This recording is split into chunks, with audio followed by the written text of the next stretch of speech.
Ya, ini jenis-jenisnya dan kita bisa set goal dengan klik yang titik 3 di sini.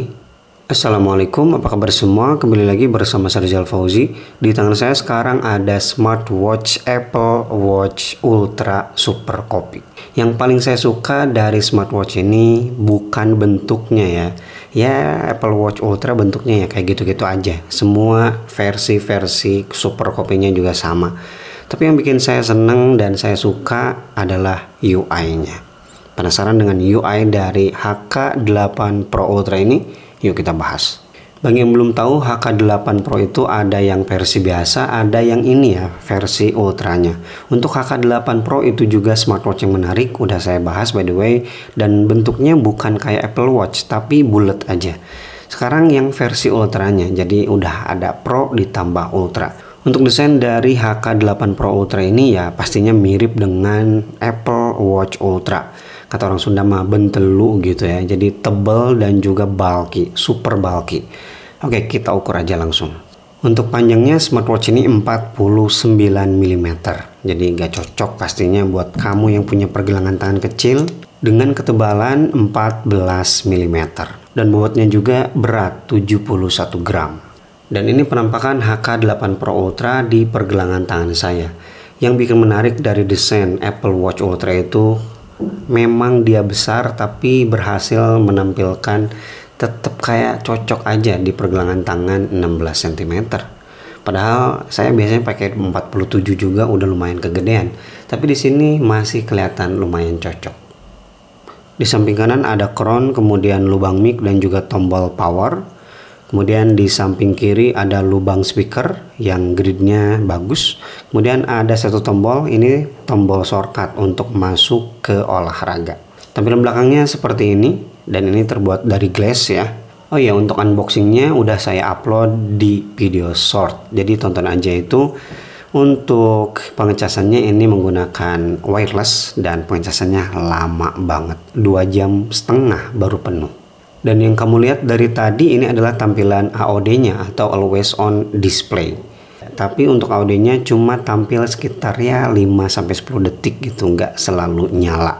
Karena memang layar yang digunakan di smartwatch ini belum menggunakan panel AMOLED. Jadi agak berbahaya kalau memang AOD-nya harus terus menyala. Panel yang digunakan masih menggunakan panel IPS, tapi kualitas warna dan juga layarnya, detailnya ini udah cakep. Bisa dilihat lah di sini tampilan angka-angkanya nggak patah-patah ya. Nah ini saya putar-putar konnya juga langsung berganti watch face. Dan ada feel getarannya, feedbacknya, tapi agak sedikit kasar. Dan terlalu sensitif ya. Jadi harus benar-benar pelan, kalau kamu kencengin ini langsung bergantinya 1, 2, 3. Lihat. Nah seperti itu. Untuk jarum-jarumnya ini semuanya nyapu dan smooth banget. Seamless. Kalau kamu ganti dari satu watch face ke watch face lain, jarumnya tetap di situ. Ini bagus banget sih. Di awal tadi saya udah bilang kalau saya suka dengan smartwatch ini adalah karena UI-nya yang smooth. Betul, smooth banget. Ini di bagian atas ada titik merah, tandanya ada notifikasi baru. Ya, kita lihat dulu bagian notifikasinya. Nah, tampilan notifikasinya seperti ini. Dia dikelompok-kelompokkan ya, seperti kalau IG ya di sini semua, WhatsApp di sini semua, kemudian Gmail di sini semua. Untuk tulisan atau fontnya saya suka ya, nggak kayak smartwatch murahan. Tapi sayang sekali di sini belum bisa auto replay atau quick replay. Ya ingat harga lah. Dan juga OS-nya juga OS biasa. Dan untuk font yang ditampilkan di sini ternyata lumayan banyak. Ini terbilang banyak segini untuk smartwatch murah ya. Dan yang saya suka dari notifikasi di sini tuh kalau kita udah buka notifikasinya dia otomatis hilang gitu. Jadi nggak numpuk jadi sampah, enggak. Kemudian kalau kita swipe dari kanan dia masuk ke bagian widget dan ini dia tampilan widgetnya. Bisa dilihat ya pergantian halamannya ini smooth banget sih. Saya udah berapa kali bilang karena emang sebagus itu. Lebih bagus dari Halo RS4 Plus. Kemudian kalau kita swipe dari kiri masuk ke recent apps, beberapa aplikasi yang baru aja kita buka. Dan kalau kita swipe dari bawah akan masuk ke quick setting. Tampilan quick settingnya seperti ini, gede-gede jadi jelas banget. Scroll dimanapun smooth. Dan untuk masuk ke menu kita klik crown yang ini. Nah, tampilan menunya sebenarnya ada banyak ya, tapi ya supaya lebih mirip dengan Apple Watch ya kita pakai tampilan menu yang ini. Lihat ini saya gulir-gulir, ini mantep banget. Dan kalau kita zoom in, dia bakal langsung masuk ke aplikasinya. Nah, cakep ya. Ini agak mirip sih dengan Apple Watch. Dan untuk jenis olahraga yang didukung di sini hanya ada 11 jenis olahraga.